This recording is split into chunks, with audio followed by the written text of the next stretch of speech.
আমাৰ গাঁৱত আজি পূজা আছে। মন্দিৰভাগ মচিবলৈ গাঁৱৰ ছোৱালীখিনি যায়, গতিকে মই ওলালোঁ। মন্দিৰভাগ যিহেতু মাটিৰ, গতিকে হাতেৰে মচিব লাগে। তাৰপিছত মালা বনালোঁ। ঘৰলৈ যাওঁ, ৰাস্তাৰ অৱস্থা চাওকচোন।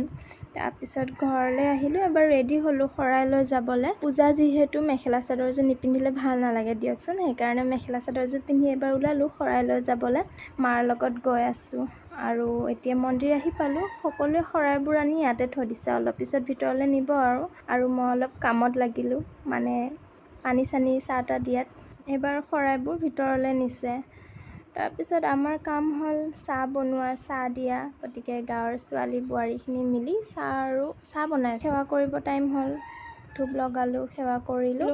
এবাৰ নাম গাই আছে গাঁৱৰ নামতীসকলে, এইফালে প্ৰসাদ বিলাই আছে। ফাইনেলি প্ৰসাদ পালোঁ। এতিয়া প্ৰসাদ খাওঁ আৰু ঘৰলৈ যোৱাহে কথা আৰু। ৰাস্তাটোৰ অৱস্থা চাওকচোন। বাৰু আজিলৈ ভিডিঅ'টো